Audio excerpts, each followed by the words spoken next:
So a number of musicians and artists have been withdrawing from attending the upcoming iconic conference and music festival at the Music Academy in Chennai. For those who don't know, Music Academy is the last word on Carnatic music, so to speak, in the South at least. And the reason being that the event is slated to be presided over by the very controversial musician T.M. Krishna, who has also been awarded the prestigious Sangeeta Kalanidhi Award by the Academy. A few of our viewers may not be aware who T.M. Krishna is.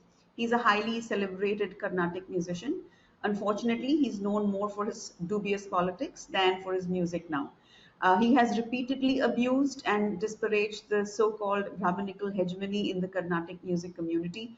He has insulted venerated figures like Tyagaraja, M.S. Subbulakshmi, and in fact glorified someone like Periyar, who's responsible for the anti-Hindu, anti-Brahmin sentiment in Tamil Nadu.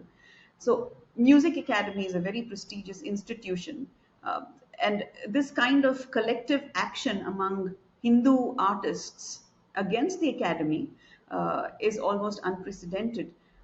David ji, you've also kind of been, I think you've been also following this very closely, right? So, what are your thoughts and how do you see this playing out? Well, this is part of a bigger issue of the attempt of certain anti-Hindu forces, whether on a religious or political level, to either one, discredit Hindu culture or expropriate it. So we've had the expropriation of the Bharatnatyam by certain Christian forces. We've had the taking over of certain leftist forces of the music. And it's also related to the Southern movement, basically DMK, which wants to take Tamilian culture or South Indian culture, including Karnataka, which is very traditionally Hindu, which is filled with temple worship, yoga, Ayurveda, Vedanta, classical music, and dance, and remove its Bharatiya view and turn it into some local culture that they can then turn against the traditional culture that is going on. But what we're seeing today, I mean, this has gone on for a long time, but we're seeing today that is unique is this Hindu challenge response and expose, because these guys have had a free run, because up to now they've controlled the academia and also the media.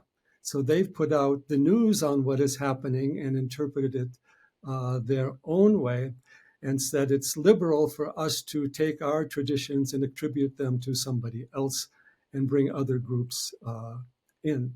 So the Hindu response is important, and it's part of the cultural awakening that we're having in India today that's been going on for some time, but is now taken shape strongly since the Ram Mandir in Ayodhya. So we're happy to see that a challenge arising because it's necessary. Otherwise, you lose your culture. And to just put it very briefly, India is the only major country in the world today that's having a cultural, civilisational revival.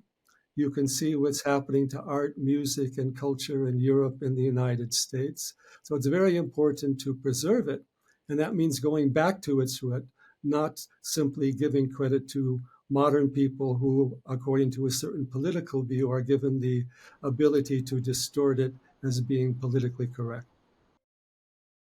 Please remember to subscribe to us and switch on the notifications for this channel. For our other social media links, more content, and to support our work, please visit citti.net. Dhanyavad. Namaskar.